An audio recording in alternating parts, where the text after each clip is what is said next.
یزیدی فوج نے امام حسین علیہ السلام اور ان کے جانثاروں پر 7 محرم کو پانی بند کیا، جس کی یاد میں آج جگہ جگہ سبیلیں سجائی جاتی ہیں۔ ایسی ہی ایک سبیل جلوس کی گزرگاہ پر قائم کی گئی ہے۔ اس بارے میں مزید بتا رہے ہیں ڈان نیوز کے نمائندے سید وسیم۔ جی وسیم۔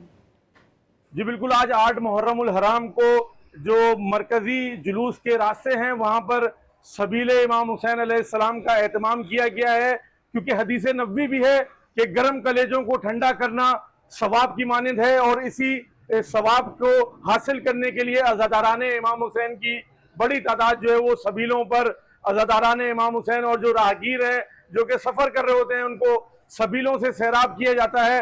اس وقت سبیل کے جو منتظمین ہیں ان میں سے کچھ افراد ہمارے ساتھ موجود ہیں، ان سے بات کریں گے۔ یہ بتائیں کہ سبیل کا اہتمام کب سے کیا جا رہا ہے اور اس کا کیا مقصد ہے؟ سر، یہ انتظام ہم کافی ہمیں سال ہو گئے، یعنی ہمیں 14-15 سال سے ہی ہم سبیل کا ہر سال منعقد پراپر طریقے سے ہم اپنے انتظامات علاقائی سپورٹ کے ساتھ گھر والوں کے اور پورا خاندان ہے ہمارا جو اس میں انوالو ہے، اور جو یہ ہم کام کرتے ہیں شروع سے ہماری پوری کوشش ہے کہ ہم پیاسوں کو سیراب کرائیں۔ اور دوسری بڑی چیز آپ نے حدیث پڑھی، ہم انسانیت کے لیے بہت ایک اچھا پیغام جاتا ہے دنیا میں، کربلا کی طرف سے بھی اور ہماری طرف سے بھی، اور امام حسین کا واضح پیغام ہے پوری انسانیت کے لیے۔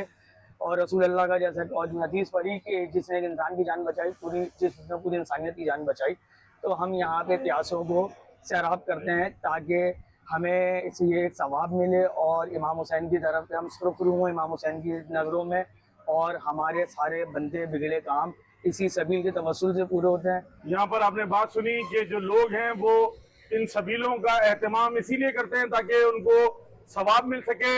راہگیروں کو عزاداران امام حسین جو کہ جلوس کی گزرگاہ ہے، یہ یہاں سے لوگ جلوس میں شرکت کے لیے جوک در جوک یہاں سے جا رہے ہیں، جن کو ان سبیلوں سے سیراب کیا جا رہا ہے۔ بہت شکریہ وسیم آپ کا۔